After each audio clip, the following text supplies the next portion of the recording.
हाँ, तो अभी सभी को गुड मॉर्निंग। तो आज हम स्टार्ट करते हैं मेजरमेंट का सेकंड पार्ट। मेजरमेंट का फर्स्ट पार्ट मैंने भी कुछ दिन पहले करवाया था। अभी उसमें मैंने लगभग 2 क्वेश्चन कवर करवाए हैं। दोनों ही क्वेश्चन बहुत इंपॉर्टेंट है। आप एग्ज़ाम से पहले भी इस वीडियो को और देख जाना। इसके बाद वाले क्वेश्चन अपन कर लेते हैं। देखो, यहाँ तक अपना हो गया था, ठीक है। उसके बाद देखते हैं एरर। इंपॉर्टेंट क्वेश्चन है भाई, एरर। देखो, एरर क्या होती है। एरर इंपॉर्टेंट क्वेश्चन, आने वाला क्वेश्चन मोस्ट इंपॉर्टेंट क्वेश्चन भी, ठीक है। तो देखो, एरर क्या होती है भाई। एरर का मतलब है, समझो जैसे कि ये भाई कोई गोलू है, इसको सामान लाने जाना है। जैसे इसको चीनी लेके आनी है, इस गोलू को क्या लेके आनी, चीनी। ये दुकान पे जाएगा, इसको लेके आने थी 10 रुपये की चीनी, लेकिन ले कितने क्या आया, इसको चीज़ वगैरह कुछ खानी थी भी, जैसे अपन करते नहीं करते बचपन में। सामान मंगाया 100 का, 80 का सामान लेके आए, 20 अपनी जेब में रख लिए। सेम ऐसे ही सामान मंगवाया था 10 का, लेके आ गए 8 रुपये का। भाई घर वालों ने इसको पैसे कितने के दिए, 10 में। एक्चुअल में जो इसको सत्य रूप से इसको जो पैसे दिए थे भी, वो कितने थे, 10। ले कितने के आया, 8 का। अब 2 कहाँ गया अभी, 2 इसके पेट में चला गया। इस गोलों ने क्या खा लिया, इसकी चीज़ वगैरह खा ली। जो ये 2 इसके पेट में गया, इसे बोलते हो एरर। क्या बोलते हो भाई, एरर। समझ में आ गया। एक्चुअल में जो वैल्यू रहेगी, देखो अब इलेक्ट्रिकल में बात करेंगे भाई। देखो, मान लो ये कोई ऐसा अपने पास कोई सर्किट है। अगर मैं आपको सिंपल बोलूँ भाई, इसमें करंट का मान बताओ, तो करंट का मान बता दोगे भाई। V बराबर होता है IR। तो आप बोलोगे वोल्टेज का मान है 10, रजिस्टेंस का मान है 2, करंट आ जाएगा 5 एम्पियर। बात सही है भाई, एक्चुअल में बात यही है। अब आपने क्या लगा दिया, एमीटर लगा दिया। एमीटर लगाने के बाद देखो, एमीटर कभी भी आइडियल नहीं होता। देखो, आप ऐसे सोचो भी, आप कोई बाइक लेके आते हो। बाइक लेके आने के बाद उस पर लिखा होता है अभी कि 50 किलोमीटर पर आवर। क्या वो एक्चुअल में उतना देता है क्या, थोड़ा बहुत कम ज़्यादा देता है, नहीं देता। क्योंकि उनको इंसानों ने बनाया है, वो मशीनें हैं, और मशीनों में गलतियां होती हैं। थोड़ी बहुत तो गलती रहेगी, आइडियल कोई भी नहीं रहेगी। याद रखना अभी, आइडियल कोई भी चीज़ें नहीं रहेगी। मतलब क्या है, या तो वो उससे ज़्यादा मेजर कर दे। 5 एम्पियर आपकी ट्रू वैल्यू है। देखो भी, 5 एम्पियर ट्रू वैल्यू है। आप जो मीटर से मेजर करोगे, वो तो 4 एम्पियर मेजर कर सकता है, या 6 एम्पियर भी, इससे कम ज़्यादा हो सकता है। 5 से कम भी मेजर कर सकता है, ज़्यादा मेजर कर सकता है। तो यहाँ पे देखो, तो इसका फॉर्मूला क्या बन जाएगा, जो आपने एमीटर से मेजर किया और आपकी एक्चुअल में वैल्यू थी, उसी को क्या बोलते हो भाई, एरर। क्या बोलते हो, एरर। देखो, एरर का फॉर्मूला ये फिक्स नहीं है कि मेजर वैल्यू ट्रू वैल्यू ही लिखो। आप उल्टा भी लिख सकते हो, true value minus measure value. देखो, अगर आप मेजर वैल्यू का मान कितना रखते हो, 6, जो अभी अपन ने निकाला था अभी, 4 से 5 हो सकती है, 5 से 6 हो सकती है, 4 हो सकती है, 6 हो सकती है। 6 रखा, माइनस का 5 किया, ट्रू वैल्यू कितना आ गया, 1। देखो, एरर का मान माइनस में भी आया, प्लस में भी। तो याद रखना, एरर प्लस और माइनस दोनों में हो सकती है। आज थोड़ी तबीयत खराब भी, एडजस्ट कर लेना मैंने, है ना, ठीक है। तो देखो, एरर का मान प्लस में भी हो सकता है, माइनस में भी हो सकता है। मेजर वैल्यू माइनस का ट्रू वैल्यू, उल्टा भी लिख देना, कोई दिक्कत नहीं होने वाली, ठीक है। तो एरर का पता लग गया भाई, मेजर वैल्यू माइनस का ट्रू वैल्यू। या फिर ऐसे मान लो भाई, गोलू सामान लाने गया, एक्चुअल में लेके आना था 10 रुपये का, लेकिन ले कितने गया, 8 का। 2 कहाँ गया, पेट में। पेट में नहीं, एरर हो गई वो। बात करते हैं टाइप ऑफ एरर। देखो, एरर होती है 2 प्रकार की, डायनेमिक और स्टैटिक।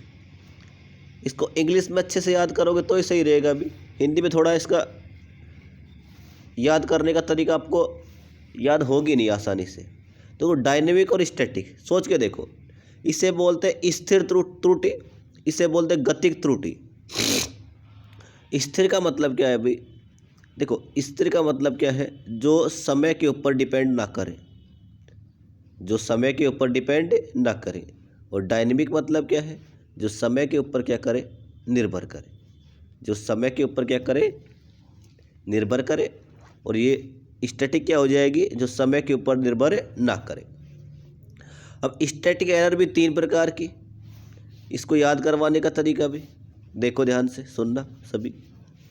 स्टैटिक एरर को याद करने का तरीका भी आप अभी चला था, अभी राम जी आए थे अपने घर घर में, तो उसको याद रखना, गाओ श्याम राधा, हो जाएगा याद, गाओ श्याम राधा। एक बार बोलना भी सभी, गाओ श्याम राधा।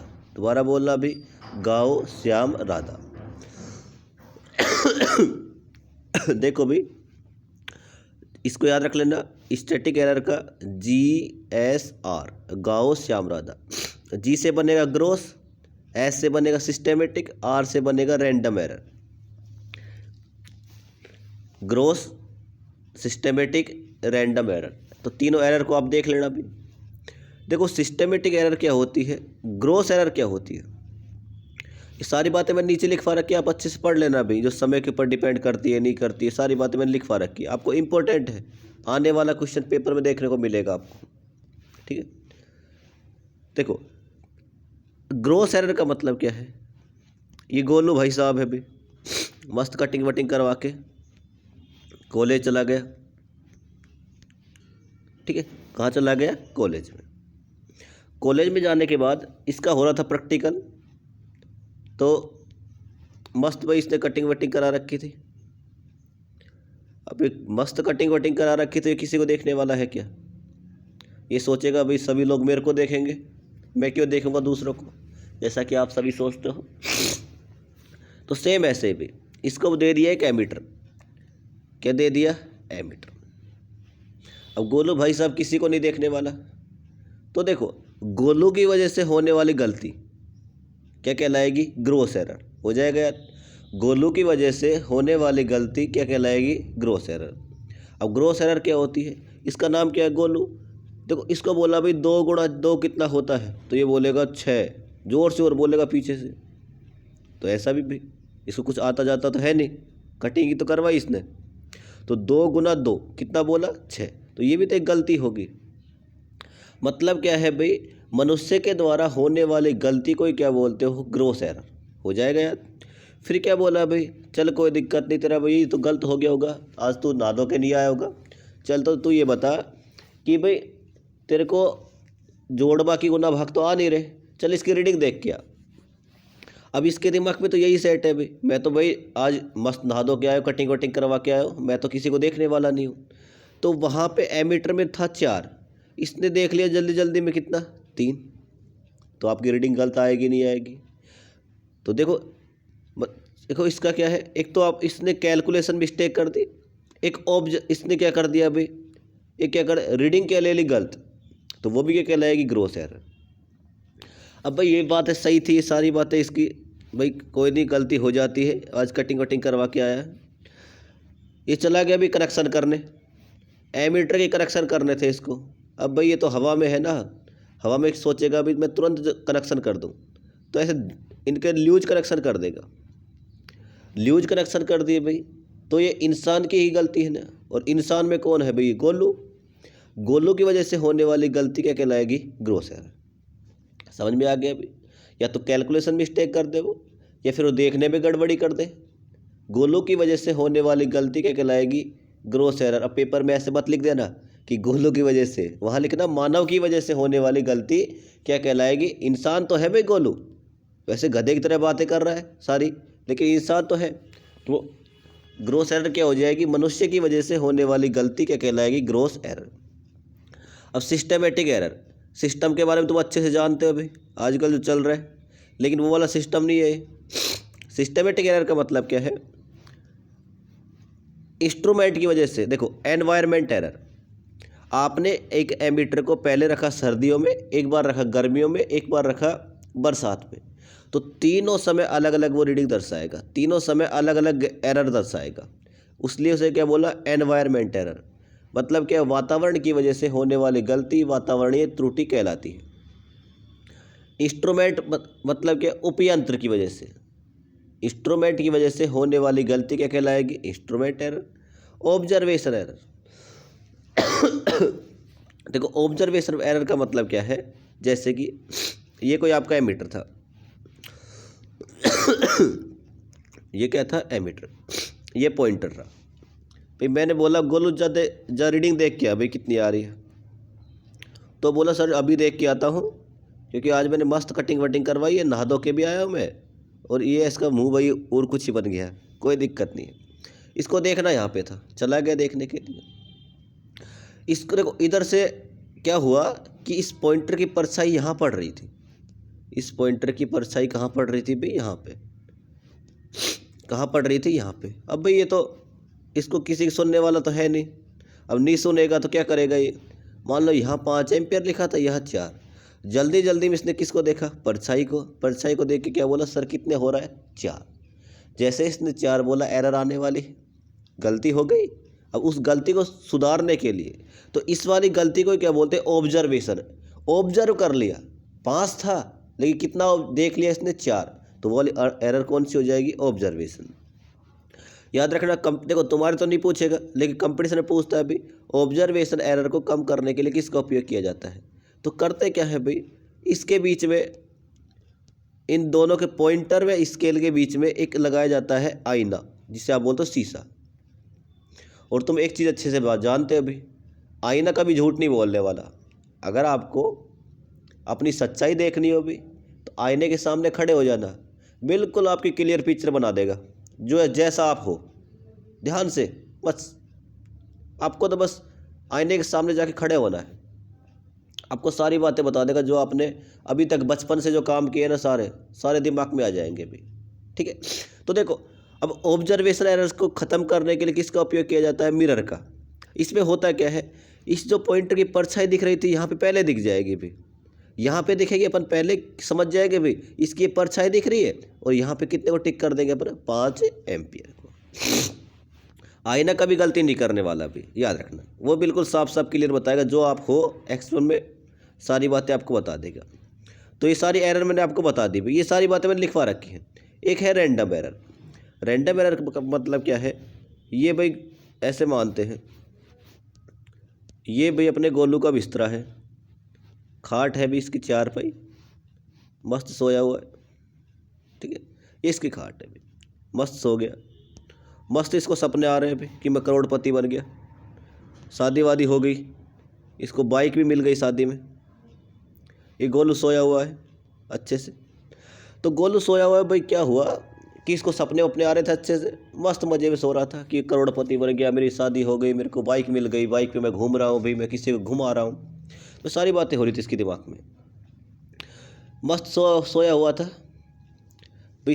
सुबह का टाइम हुआ, जैसे ये उठा, उठते ही इतने सपने लिए थे भाई, इस गोलू की जो नाड़ थी ना, एक इधर से इधर मूव ही नहीं कर रही, इधर से इधर मूव ही नहीं कर रही भाई, ना तो इधर मूव कर रही ना इधर मूव कर रही।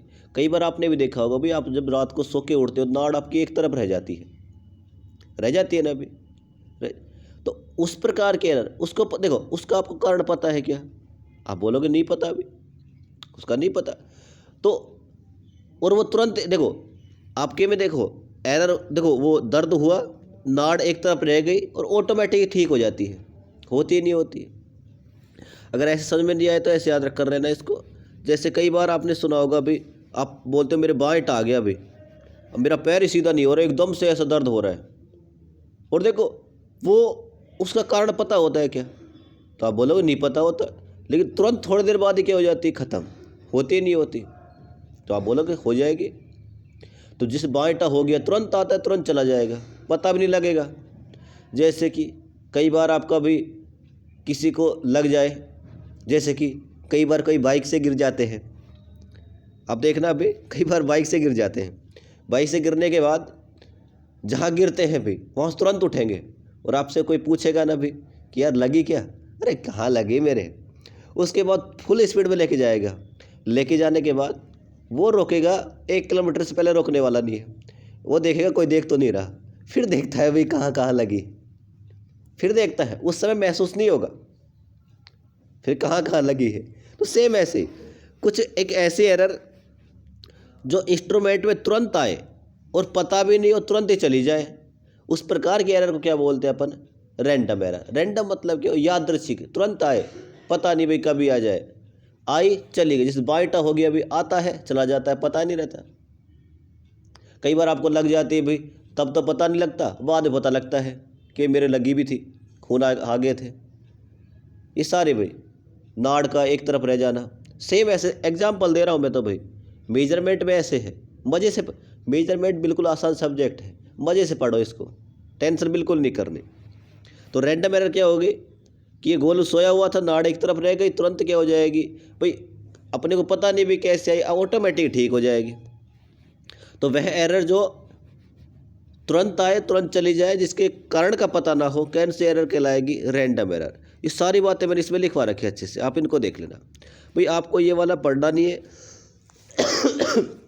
कोई बच्चा कंपटीशन की तैयारी करे तो पढ़ लेना, और अगर कोई बच्चा इलेक्ट्रॉनिक्स का हो ना, वो पढ़ लेना भाई, वहाँ पे आते हैं ये वाले, ठीक है। ये अपने इलेक्ट्रिकल में नहीं आते, ठीक है। आगे देखते हैं। आगे भाई आपको ये देख के जाना है क्लासिफिकेशन ऑफ इंस्ट्रूमेंट और क्लासिफिकेशन ऑफ रजिस्टेंस। तो ये वाला जो आया था भाई, पिछली बार ही आया था, 3 नंबर में पूछा था अभी कि रजिस्टेंस कितने प्रकार के होते हैं। एक तो होता है लो रजिस्टेंस, एक होता है मीडियम, एक होता है हाई। 1 ओम से कम लो, 1 से 100 मीडियम, 100 से किलो ओम से ज़्यादा, ये कितना हो जाएगा अभी? हाई। हाई रजिस्टेंस होता है अभी आपकी केबल का, इंसुलेशन का। मीडियम रजिस्टेंस होता है शंट वाइंडिंग का रजिस्टेंस, या फिर आप बोल दो भी, आप बोल सकते हो कि वोल्ट मीटर का रजिस्टेंस। वही वोल्ट मीटर का रजिस्टेंस कैसा होता है? हाई। ये आ गया अभी आर्मेचर वाइंडिंग का रजिस्टेंस और सीरीज वाइंडिंग का रजिस्टेंस। देखो आर्मेचर वाइंडिंग का रजिस्टेंस क्या होता है? लो होता है भाई। आपको अगर पता लग जाए तो बता देना भाई कमेंट बॉक्स में कमेंट करके कि कम क्यों होता है आर्मेचर वाइंडिंग का रजिस्टेंस, ठीक है। फिर अपन देखेंगे, ठीक है। इसके बाद आपको ये पढ़ के जाना है अभी, आपको ये वाला पढ़ के जाना है अभी। हाँ, ये इंपॉर्टेंट है अभी। इनमें से आपको एक क्वेश्चन देखने को मिलेगा इस पूरे में से, ध्यान से पढ़ के जाना है इसको, ये वाला पूरा।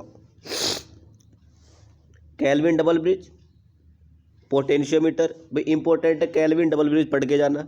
इसमें से ये व्हीटस्टोन ब्रिज पढ़ के जाना, और इसमें से पढ़ के जाना आपको ये मेगर।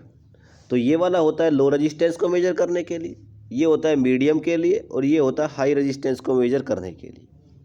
आपसे बोल देगा भाई लो रेजिस्टेंस को मेजर करने के लिए कौन सी विधि का उपयोग किया जाता है, तो केल्विन डबल ब्रिज आ जाएगा। मीडियम के लिए भी 5 विधियाँ हैं, Wheatstone bridge, voltmeter ammeter method, substitution, ohm meter, Carey Foster slide wire.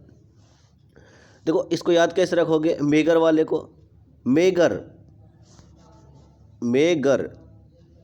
देखो मेगर का मतलब क्या हो गया? मेगा ओम में, मेगर का मतलब क्या है? Mega ohm. मेगा ओम कम नहीं होता, बहुत ज़्यादा होता है। मेगर का उपयोग ज़्यादा रजिस्टेंस को मेजर करने के लिए किया जाता है। ये सारे ब्रिज आपको पढ़ के जाने हैं भाई, ठीक है। ये मैंने अच्छे से करवा रखे हैं ना। देखो अगर मैं इनको समझाने लग गया ना, तो आप भी जानते हो वीडियो बहुत लंबी हो जाएगी और आप भी नहीं देख पाओगे और रिकॉर्ड भी नहीं होगी, और थोड़ी सी मेरी तबीयत भी ख़राब है, नहीं मैं करवा देता भाई पूरा, मैं आपको पूरा करवा देता भाई। अब बात देखो, यहाँ से पूछेगा मैक्सवेल इंडक्टेंस और हेन्स ब्रिज या एंडरसन ब्रिज, इन तीनों में से पढ़ जाना भी। इनमें से एक क्वेश्चन आपको देखने को मिल जाएगा। देखो देखो इसको याद करवाने का तरीका बताता हूँ भाई। ये इसकी रेंज होती है एसी ब्रिज की 1 क्वालिटी फैक्टर से 10 क्वालिटी फैक्टर तक, 1 क्वालिटी फैक्टर से 10 क्वालिटी फैक्टर तक। तो देखो मैक्सवेल इंडक्टेंस ब्रिज व मैक्सवेल इंडक्टेंस कैपेसिटेंस ब्रिज। देखो एच, देखो एच में हेन्स ब्रिज, इसमें एच आ रहा है, एच मतलब high quality factor. High quality factor कितना हो सकता है?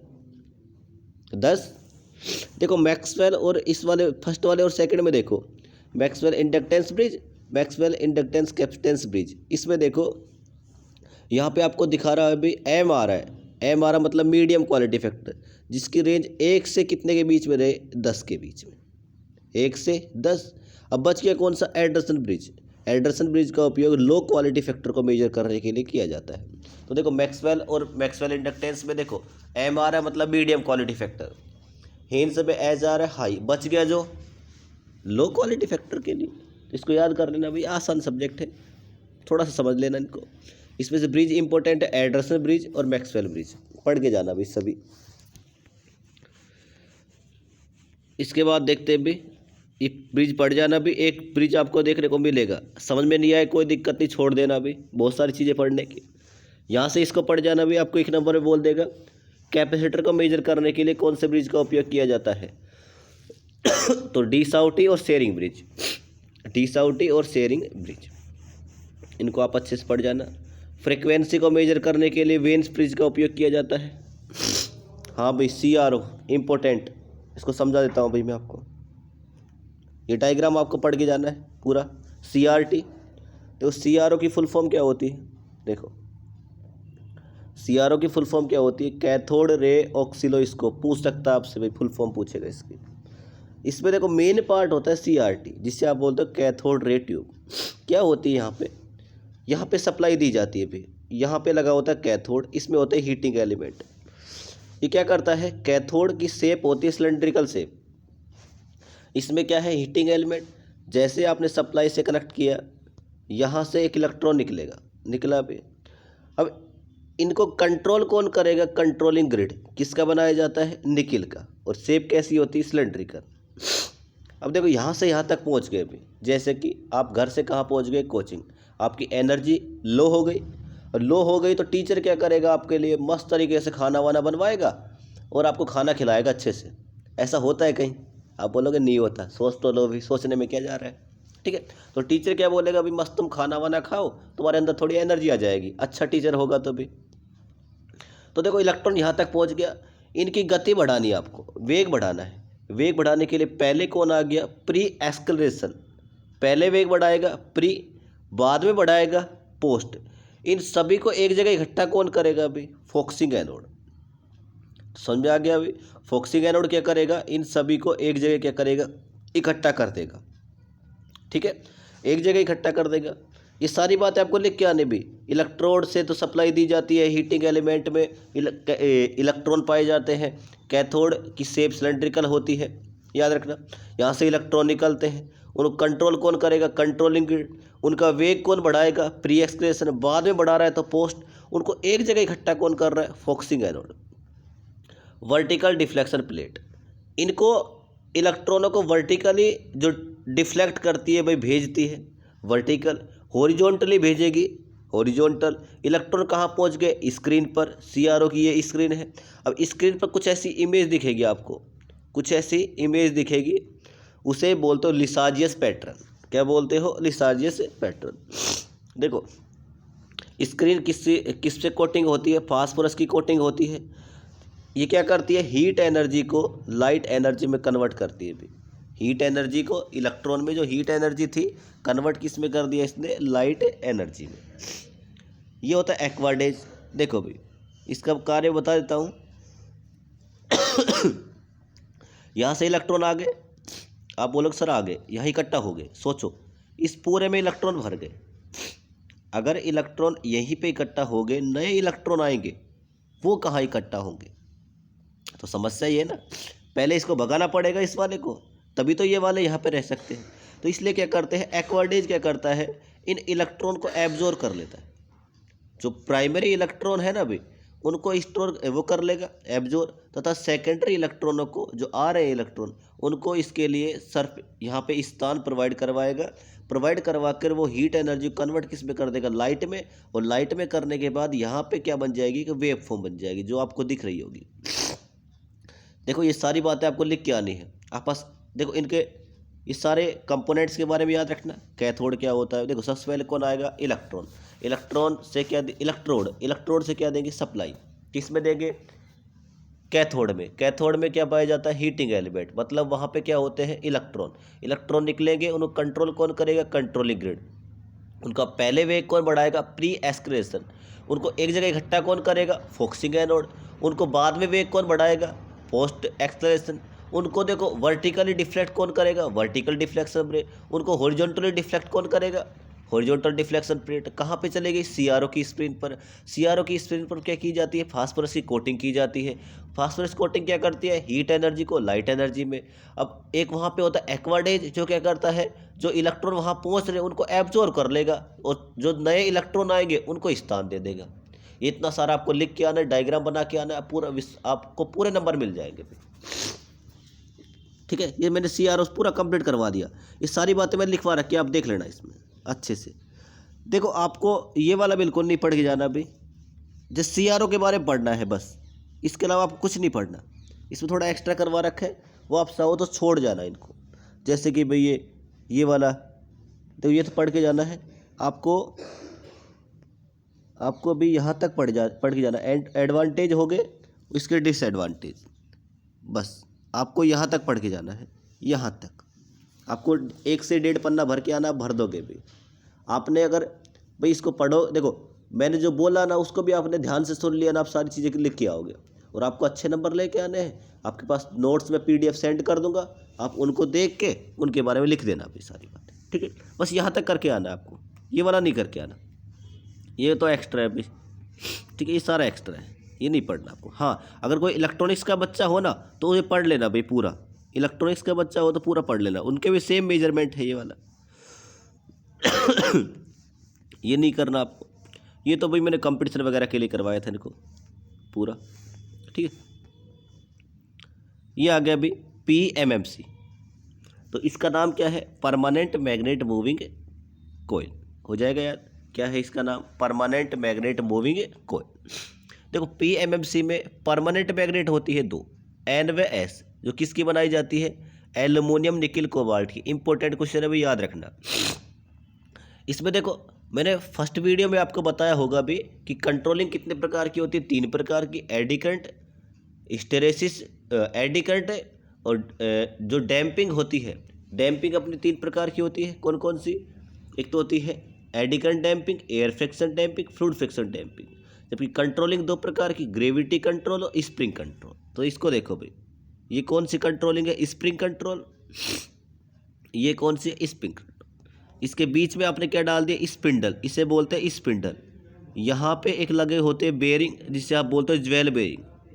आप सप्लाई दोगे, सप्लाई देने के बाद डिफ्लेक्शन टॉर्क बनेगा। डिफ्लेक्शन टॉर्क क्या करेगा? पॉइंटर को हिलाएगा। मैंने बताया था पॉइंटर जेठालाल, डिफ्लेक्शन टॉर्क बाबूजी हिलेगा। उसको कंट्रोल कौन करेगी? स्प्रिंग। कौन करेगी? स्प्रिंग। कौन करेगी? स्प्रिंग, मतलब दया भाभी। इसके बाद देखो ये है फॉर्मर, ये है फॉर्मर, किसका बना होता है? एल्युमिनियम का, जो क्या करता है? एडी करंट डैम्पिंग प्रोवाइड करवाती है। क्या प्रोवाइड करवाती है? एडी करंट डैम्पिंग प्रोवाइड करवाती है। तो आपको इसमें लिख के क्या आना है? डायग्राम को अच्छे से पढ़ के जाना है, बना के आना है। आप क्या लिखोगे कि इसकी full form permanent magnet moving coil होती है। इसमें इसमें परमानेंट मैग्नेट का उपयोग किया जाता है, जो एल्युमिनियम निकिल कोबाल्ट की बनी होती है। इसमें स्प्रिंग का उपयोग किया जाता है कंट्रोलिंग के लिए, जो किसकी बनी होती है? फास्फोरस ब्रोंज की। ये भी याद रखना भाई, जो स्प्रिंग बनी होती है किसकी बनी होती है? फास्फोरस ब्रोंज की। इसमें ज्वेल बेरिंग का उपयोग किया जाता है। इसमें एडी करंट डैम्पिंग को उत्पन्न करने के लिए एल्युमिनियम के फॉर्मर का उपयोग किया जाता है। इसके बाद आपको लिख के आना है, इसमें मूविंग कोयल का उपयोग किया जाता है तथा पॉइंटर व स्केल का उपयोग किया जाता है। पॉइंटर किसका बनाते हैं अभी? पॉइंटर याद रखना भी आप सभी, पॉइंटर जो बनाया जाता है वो बनाया जाता है एल्युमिनियम का। क्योंकि देखो इसका हल्का बनाएंगे भाई, हल्का बनाएंगे तो आसानी से ये इधर से उधर मूव करेगा। अगर आपने हल्का नहीं बनाया ना तो ये मूव ही नहीं करने वाला भी, याद रखना। ठीक है, अब इसके बारे में देखो भी, मैं इसके बारे में कुछ पॉइंट आपको बोल रहा हूँ भी, आपको लिखवा रखे हैं इसमें।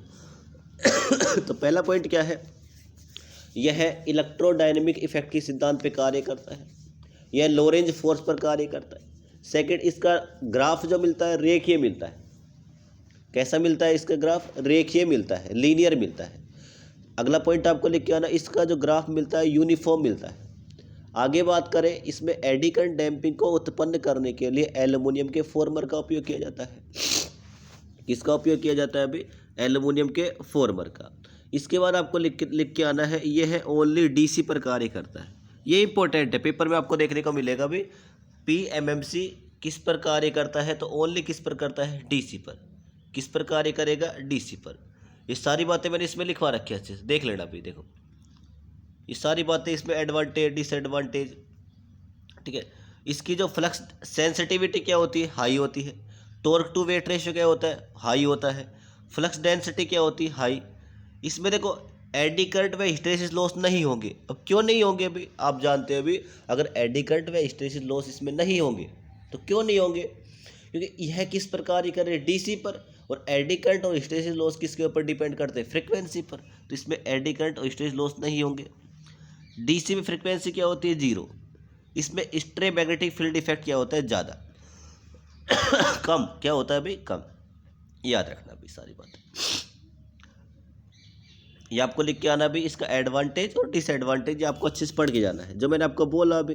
आपने अगर इतना भी लिख दिया तो आपको अच्छे नंबर आ जाएंगे। तो आपको क्या क्या लिख के आना है, यह इलेक्ट्रोडायनेमिक इफेक्ट के सिद्धांत पर कार्य करता है, यह ओनली डीसी पर कार्य करता है, लो रेंज फोर्स पर कार्य करता है।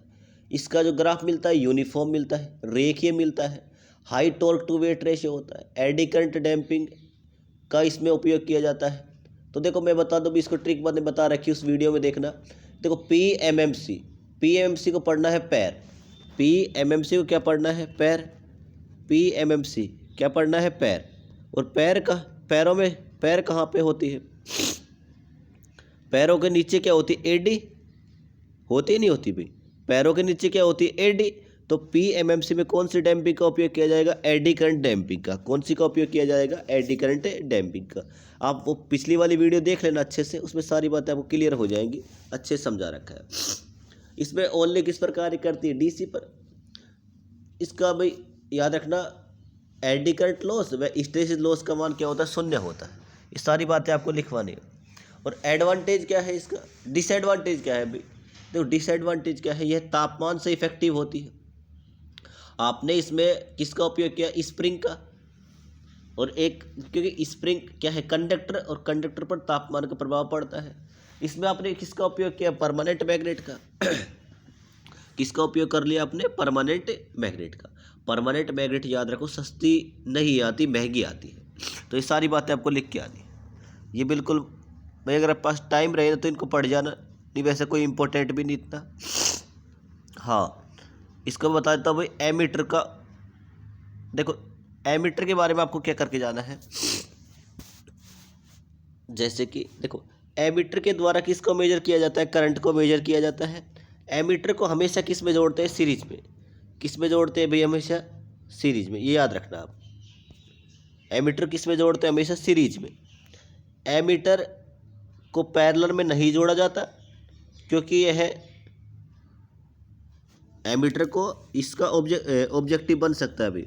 कि कैसे बनेगा, ये सारी बातें मैं आपको समझा देता हूँ भाई। जैसे कि यह एमीटर, 3 चीज़ें याद रखनी है इसमें।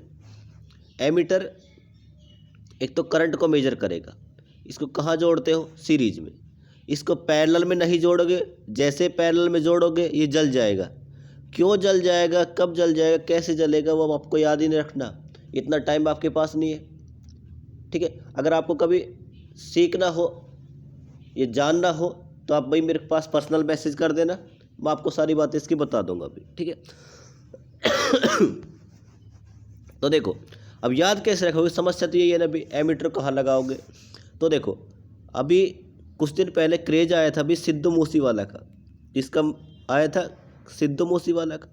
भाई मस्त इंसान था, अच्छे अच्छे गाने बजाया करता था, लाया करता था अच्छे अच्छे, ठीक है। लेकिन भाई जो होना होता है वो होके रहता है अभी, ठीक है। तो सिद्धू मूसेवाला का आया था। अब शादी का क्रेज चल रहा है, शादी आ रही है, तो शादियों में डीजे तो आएगा ही। क्या आएगा अभी, डीजे। क्या है आपके घर में, डीजे आ गया। अब डीजे आ गया अभी, डीजे तो आ गया। अब आप बोलोगे भाई अब तो फ़ैन किसके हो, सिद्धू मूसेवाला के। किसके फ़ैन हो, सिद्धू मूसेवाला के। तो आप बोलोगे उसको बोलोगे भाई दोस्त को, और इंग्लिश में क्या बोलते हैं भाई, हिंदी में क्या बोलते हैं, डीजे वाले भाई, डीजे वाले बाबू। चल रहा था अभी, डीजे वाले बाबू गाना बजा दे, ऐसे बोलोगे। तो आप हो भी थोड़े अच्छे पढ़े लिखे, तो आप इसको बोलोगे ए मित्र ए मित्र सिद्धू मूसी वाला लगा दे। क्या बोलोगे भाई इसे? ए मित्र सिद्धू मूसी वाला लगा दे। तो एक बार और बोलना भी कि ए मित्र क्या बजा दो? सिद्धू मूसी वाला बजा दो। क्या बजा दो? सिद्धू मूसी वाला। ए मित्र एमीटर, ए मित्र एमीटर, ए मित्र एमीटर। और ऐसा आ रहा है, क्या बजा दो? सिद्धू मूसी वाला। ऐसा आएगा तो सीरीज। क्या आएगा? सीरीज। हो जाएगा याद। ए मित्र क्या बजा दो? सिद्धू मूसी वाला। और सिद्धू से आ जाएगा एस, एस मतलब सीरीज। तो अब इसका उल्टा याद रखना है, इसका उल्टा याद रखना है आपको। वोल्ट मीटर में, वोल्ट मीटर कहाँ पे लगा दोगे? पैरेलल में। कहाँ लगा दोगे? पैरेलल में, मतलब समांतर में। ए मित्र सिद्धू मूसी वाला लगा दे। कहाँ लगा दे भाई? सीरीज में। कहाँ लगा दे? सीरीज में। हो जाएगा याद। वोल्ट मीटर कहाँ लगा दे? पैरेलल में। कहाँ लगेगा? पैरेलल में। अब ये सीरीज में क्यों नहीं लगता? ये सारी बातें आपको याद नहीं रखनी। हो जाएगा याद भाई सभी को? ठीक है। तो भाई तो एमीटर कहाँ लगाओगे? ए मित्र सिद्धू मूसी वाला लगा दे, मतलब सीरीज में। हो जाएगा याद सभी को? अब आपको इसकी रेंज बढ़ानी है एमीटर की। तो देखो, रेंज बढ़ाने के लिए इसके पैरेलल में कम रजिस्टेंस जोड़ा जाता है। इसको भी आप पढ़ के जाना, 1 नंबर में आपसे पूछ सकता है। एमीटर की रेंज बढ़ाने के लिए पैरेलल में, देखो एमीटर कहाँ जोड़ोगे? सीरीज में। इसकी रेंज बढ़ानी है, पैरेलल में क्या लगा दोगे? लो रजिस्टेंस। बात करें वोल्ट मीटर की, वोल्ट मीटर कहाँ जोड़ोगे? पैरेलल में। उसकी रेंज बढ़ानी है, सीरीज में क्या लगा दोगे? High resistance. उल्टा पढ़ना है, सेम। एक बार देखो डेफिनेशन देखो, एक को याद रख लो, सारे डाउट क्लियर हो जाएंगे। ए मित्र सिद्धू मूसी वाला लगा दे। ए मित्र एमीटर कहाँ लगा दे? सीरीज में। कहाँ लगा दे? सीरीज में। रेंज बढ़ानी है पैरेलल में, क्या लगाओगे? लो रजिस्टेंस। बात करते हैं वोल्ट मीटर की, वोल्ट मीटर कहाँ लगाओगे? पैरेलल में। रेंज बढ़ानी है आपको, कहाँ लगा दोगे? सीरीज में। क्या लगा दोगे? High resistance. यहाँ पे लो और यहाँ पे क्या लगाओगे? हाई। बस। एमीटर में क्या लगाओगे? लो, जबकि वोल्ट मीटर में क्या लगाओगे? हाई। अब भाई मैं आपको याद ही करवा सकता हूँ, समझा नहीं सकता, इतना टाइम नहीं है अपने पास। फिर भी आपको समझना हो ना तो बता देना कभी भी, मैं अच्छे से समझा दूंगा इसको, सारी बातों को। ठीक है। इसके बाद देखो भाई, ये आपके पास हो गया। ये आपको पढ़ के नहीं जाना भाई, ये तो मैंने कभी इनको अच्छे से पढ़ाया था। तब भाई जब पढ़ाता हूँ पूरी चीज़ें मैं लिख पाता हूँ। ये आप मूविंग आयरन के बारे में पढ़ के चले जाना भी अच्छे से। भाई मूविंग आयरन जो होता है एसी और डीसी दोनों प्रकार का होता है। स्प्रिंग कंट्रोलिंग का उपयोग किया जाता है। मूविंग आयरन टाइप में एयर फ्रिक्शन डैम्पिंग का उपयोग किया जाता है। ये ट्रिक मैंने बता रखी, वहाँ देख लेना। इसका ग्राफ कैसा आता है? Non uniform. कैसा आता है? नॉन यूनिफॉर्म, मतलब रेखीय नहीं आता। देखो 2 प्रकार का होता है, एक तो होता है अट्रैक्शन टाइप, एक होता है रिपल्सन टाइप। थोड़ा समझा देता हूँ। देखो आपने सप्लाई दे दी, इसमें सप्लाई देने के बाद इसमें क्या बनेगा? फ्लक्स। किसमें बनेगा? फ्लक्स। यहाँ से यहाँ से यहाँ आएगा, एन से एस बनेगा। याद रखना, फ्लक्स जो प्यार करता है वो किससे करता है? लोहे से। किससे करता है? लोहे से। हो जाएगा यार। फ्लक्स का प्यार किससे होता है? सीधा लोहे से। तो देखो फ्लक्स का प्यार किससे है? लोहे से। तो देखो ये फ्लक्स इधर जा रहा है, इसको कौन दिख गया? लोहा। कौन दिख गया? लोहा। अब क्या बोलेगा भाई? ये तो बोलेगा इसका प्यार दिख गया इसको, फ्लक्स को। फ्लक्स का प्यार किससे? लोहे से। इसको जब प्यार दिख गया तो इससे मिल के तो जाएगा भी। तो ये बोलेगा चल कोई दिक्कत नहीं, इधर से मिल के चल लेते हैं, इधर से मिल के चल लेते हैं। आज इसने एक अपाची भी ले रखी है भाई, और इसके पास मस्त ड्रेस वगैरह भी है, कटिंग करवा रखी है। तो ये बताओ, जो इसका लोहा इसकी तरफ, इस फ्लक्स की तरफ अट्रैक्ट होगा नहीं होगा? जो ये लोहा था इस फ्लक्स की तरफ अट्रैक्ट होगा नहीं होगा? अपाची है, इसके पास प्यार भी करता है, तो इसकी तरफ क्या होगा? ये आकर्षित होगा। क्या होगा? आकर्षित। इसी से बन गया अट्रैक्शन टाइप। क्या बन गया? Attraction type. ये पॉइंटर था, जैसे इसकी तरफ आएगा भाई, देखो जैसे ये लोहा इसकी तरफ इधर आएगा तो ये हिलेगा नहीं हिलेगा? ये हिलेगा, मतलब डिफ्लेक्शन टॉर्क आएगा। उसको कंट्रोल करने के लिए कौन आ जाएगी? Spring control. एक जगह रोकना है पॉइंटर को, कौन सी आ जाएगी? Air friction damping. तो मैंने आसान भाषा में समझा दिया। अब भाई देखो, मान लो एक एन इधर है, एक एस इधर, एक एन इधर है, एक एस इधर, मतलब समान समान आगे, समान समान आगे। अगर समान समान आ जाते हैं तो वो इसको धक्का देगा नहीं देगा, तो आप बोलोगे धक्का देगा। तो इसका अगला टाइप ही क्या बन जाता है, रिपल्सन टाइप। क्या बन जाएगा, प्रतिकर्षण टाइप या रिपल्सन टाइप। ये देख लेना भैया आप, जैसे कि देखो ये रहा, इसमें अच्छे से मैंने बता रखा है, ठीक है। ये आपको फॉर्मूला याद रखना है, ये सारी बातें मैंने लिखवा रखी है ना, अच्छे से देख लेना। ये आ गया भाई रिपल्सन टाइप। देखो एन एन एस और एन, एस और एन, ये इसको धक्का देगा, ये इसको धक्का देगा। बस एक बार डिफ्लेक्शन टॉर्क आ जाए, एयर फ्रिक्शन डैम्पिंग हो जाए, कंट्रोलिंग करने के लिए स्प्रिंग कंट्रोल, ये सारी बातें आप कर जाना भी।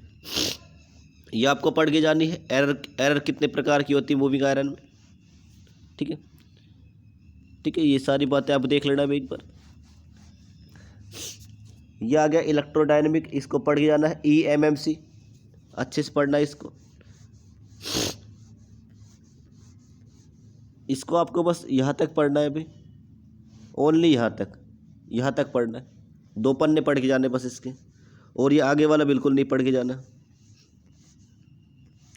हाँ, इस थ्योरम को जरूर देख लेना भाई। मान लो आपके पास n फेज है, n फेज में आपको पावर को मेजर करना है, तो उसमें याद रखना n-1 वाट मीटर लगाते हैं। इस थ्योरम को बोलते हैं ब्लोंडेल थ्योरम। ये पढ़ जाना, 1 नंबर में आ सकता है अभी कि बोल देगा।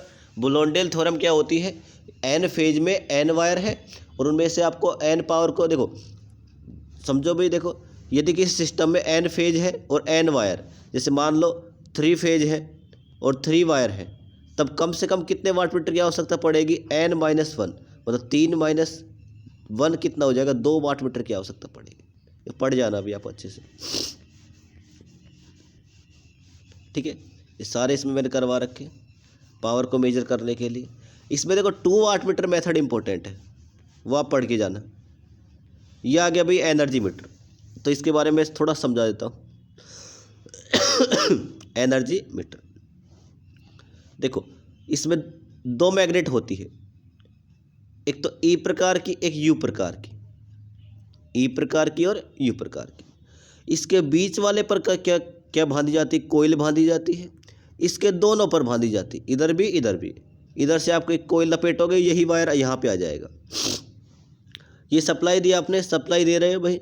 ये आ गया, ये लोड जो होता है, ये जो लोड होता है, देखो ये इस कोयल को बोलते हैं करंट कोयल, इसे बोलते हैं पोटेंशियल कोयल। याद रखना, शंट मैग्नेट पर क्या लगी होती है, पोटेंशियल कोयल, जबकि सीरीज मैग्नेट पर क्या लगी होती है, करंट कोयल।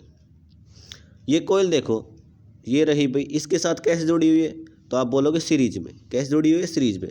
इसको देखो आप, ये कैसा कनेक्शन हो गया, पैरेलल। तो सीरीज करंट कोयल सीरीज मैग्नेट के साथ सीरीज में, जबकि शंट मैग्नेट पोटेंशियल कोयल शंट मैग्नेट के साथ पैरेलल में कनेक्ट होती है। ये बीच में होता है स्पिंडल, इसके बीच में क्या घूमती है, डिस्क। यहाँ पे लगाई जाती है इसको ब्रेक करने के लिए, रोकने के लिए, डिस्क को। ब्रेक मैग्नेट जो किसकी बनाई जाती है, परमानेंट मैग्नेट किसकी बनी होती है, एल्युमिनियम, निकिल और कोबाल्ट की। अब समस्या क्या है भाई, किसको ज़्यादा टर्न्स की बनाते हैं, किसको कम टर्न्स की बनाते हैं, वो और देख लेते हैं। तो देखो R बराबर क्या होता है, L/A। R इक्वल टू क्या होता है, L/A। तो जितना ज़्यादा रजिस्टेंस उतनी ही ज़्यादा लंबाई। देखो करंट कोयल, देखो नाम क्या है, करंट कोयल। ज़्यादा से ज़्यादा क्या जाना चाहिए, करंट। अगर ज़्यादा ज़्यादा करंट कब जाएगा, जब रजिस्टेंस क्या रहेगा, कम। रजिस्टेंस कम रहेगा तो लंबाई भी क्या रहेगी, कम। मोटे वायर का बनाएंगे, किसका बनाएंगे, मोटे वायर का। तो देखो यही बातें मैंने लिखवा रखी है। करंट कोयल, रजिस्टेंस कम, तो टर्न्स की संख्या भी कम, तो किस वायर का बनाओगे, मोटे वायर का। इसका उल्टा देखो, पोटेंशियल कोयल, रजिस्टेंस क्या होगा, ज़्यादा, तो टर्न्स की संख्या भी ज़्यादा, तो पतले वायर की बनाएंगे। किसकी बनाएंगे, पतले वायर। ये सारी बातें आपको देखो मैंने लिखवा रखी इसमें।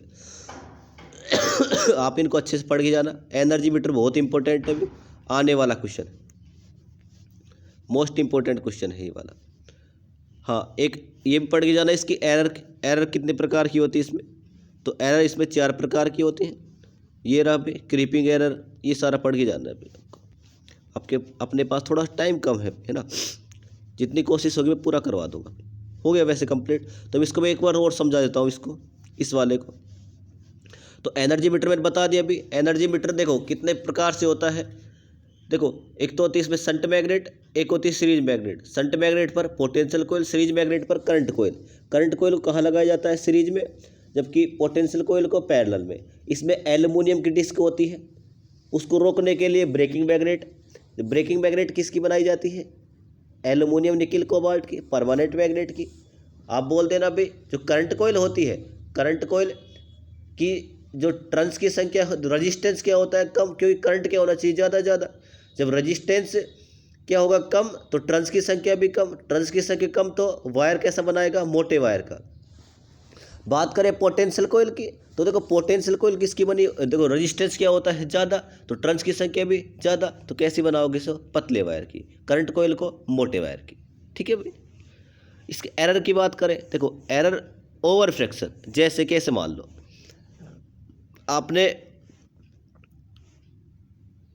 आपने साइकिल वगैरह में ऑयल डलवाया है, तो कई बार क्या होता है साइकिल आवाज़ करना स्टार्ट कर देती है, तो आप ऑयल डलवाते हो, तो कई बार आप इतना ऑयल भर देते हो, क्योंकि फिर देखो समझा देता हूँ इसको। जैसे ये आपकी साइकिल है, ये आपके साइकिल का टायर है, समझ लेना भी, थोड़ा सा बन जाए तो अच्छी बात है, नहीं बनेगी तो भी कोई दिक्कत नहीं है, समझ तो जाओगे तुम।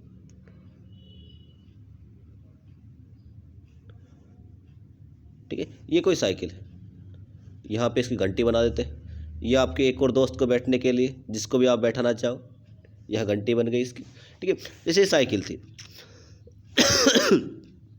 तो इसकी चैन तो बना देते हैं, ये इसकी चैन रही। ठीक है तो आपने साइकिल चलाई होगी, तो देखो साइकिल में क्या है कि कई बार आवाज़ करना स्टार्ट कर देती है, तो आप क्या करते हो? इसमें ऑयल डालते हो, ऑयल डाल दोगे। जैसे ऑयल डालोगे आपकी साइकिल अच्छी चलने लग जाएगी, आवाज़ वगैरह नहीं करेगी। लेकिन क्या होता है अभी, कई बार अगर वो ध्यान नहीं देता साइकिल वाला, तो आप क्या सोचते हो? आज तो भर ही लेता हूँ इसको, बहुत दिन हो गए इसको, बहुत रुपए लेता है मेरे से, तो आप इसको अच्छे से भर लोगे, ऑयल को भर लोगे। जैसे ऑयल ज़्यादा भर दोगे इसमें, आप साइकिल चलाने में मज़ा आएगा, लेकिन थोड़े समय बाद आपकी चैन उतर जाएगी।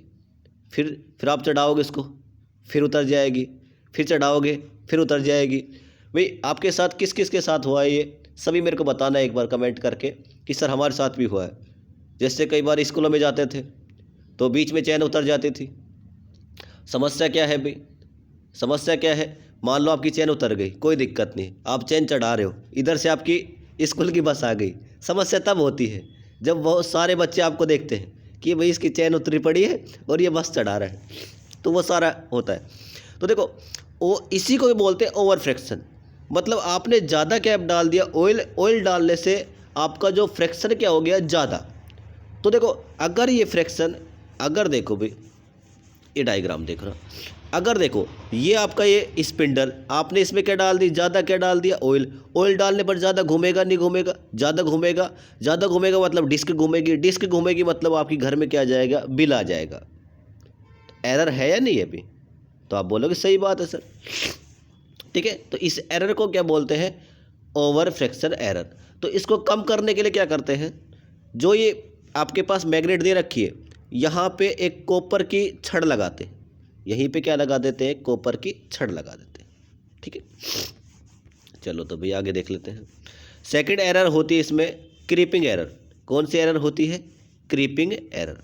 तो देखो क्रीपिंग एरर क्या होती है, ध्यान से देखना भी। तो क्रीपिंग एरर का मतलब क्या है? देखो ये तो ये रहा, देखो ये रहा। देखो आपने क्या किया, आपने लोड नहीं लगाया। लोड नहीं लगाया मतलब करंट कितना है? जीरो। देखो दो कोयल होती है आपके पास, एक तो पोटेंशियल कोयल, एक कौन सी? करंट कोयल।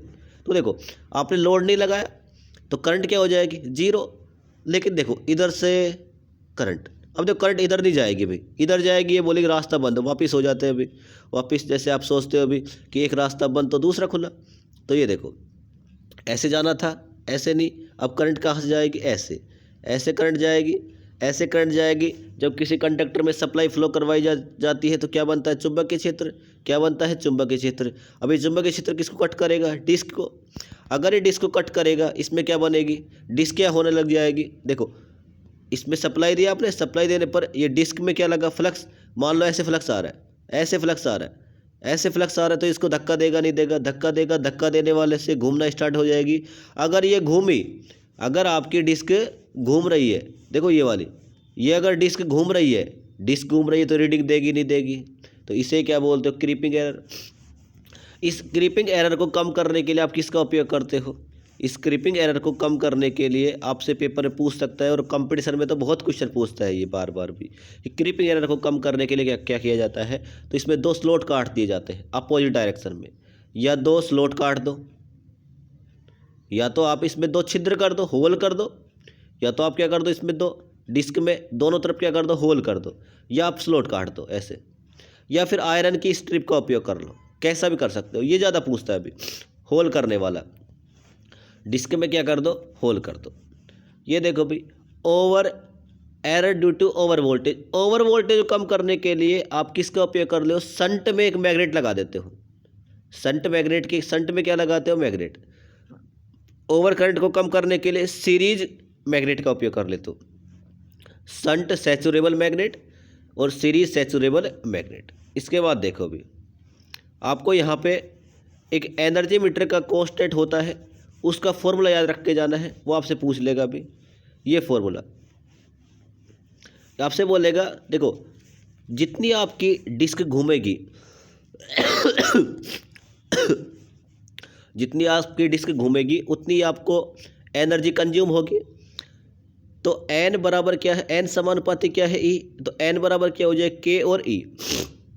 इसके बाद देखो एनर्जी मीटर कांस्टेंट, ये के को ही क्या बोलते हो? Energy meter constant. एन होता है रेवोल्यूशन और ई क्या होता है यहाँ पे? Kilowatt hour.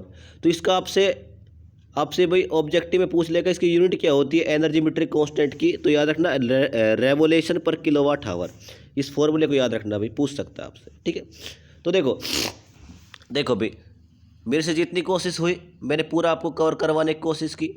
देखो आप भी जानते हो कि 1 घंटे में मेजरमेंट को पढ़ाना अपने आप में एक टफ चैलेंज है, लेकिन फिर भी मैंने इसको एक्सेप्ट किया, फिर भी मैंने आपको ट्राई किया जितना अच्छे से मेरे से हो सका भाई, मैंने उस पूरी कोशिश की। अब आपकी जिम्मेदारी बनती है भी, देखो आप भी जानते हो आपके पढ़ने से कुछ होगा। मैं तो आपको भी बता सकता हूँ भाई कितना पढ़ना है, क्या पढ़ के जाना है, मैं तो आपका सपोर्ट ही कर सकता हूँ। आप पूरा अच्छे से पढ़ के जाना भी। आज का दिन है आपके पास, कल सुबह जल्दी उठ के पढ़ लेना, ज़रूर पढ़ना भी इसको।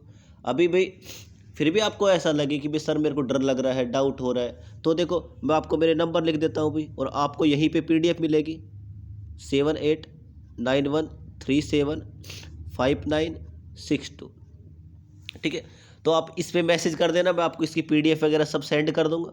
फ्री आपको लगेगा सर मेरे को डर लग रहा है, तो आप भाई मेरे को पर्सनली मैसेज कर देना, मैं आपको अच्छे से समझा दूँगा भाई।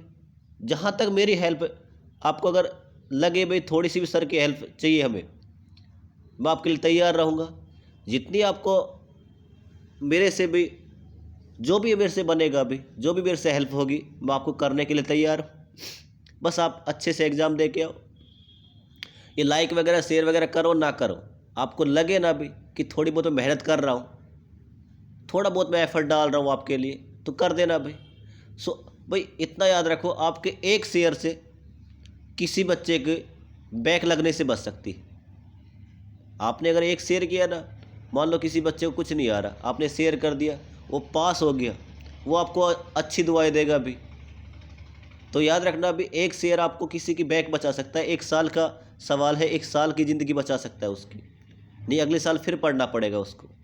तो देख लेना भी, आप अपने दोस्तों के साथ शेयर करना चाहो तो कर देना भी। आज के लिए इस वीडियो में इतना ही करते हैं। आप सभी को धन्यवाद भी, इस वीडियो से जुड़ने के लिए, इस चैनल से जुड़ने के लिए। जिस विश्वास से आपने ज्वाइन किया है, मैं कोशिश करूंगा भाई पूरी इसको करने की। गलतियाँ सबसे होती है भाई, छोटी मोटी गलती हो जाए ना मेरे से तो माफ़ कर देना भी इस पर, ठीक है। तो आप सभी को धन्यवाद, सभी को जय हिंद भी। मिलते हैं, आगे वीडियो आएगी मेजरमेंट की भी। मेजरमेंट तो हो गया, अभी मशीन बच रहा है और एक और अपना रिन्यूएबल एनर्जी रिसोर्स बच रहा है, तो उन वीडियो में फिर दोबारा मिलते हैं, ठीक है। आज के लिए इतना ही करते हैं। सभी को धन्यवाद, जय हिंद भी।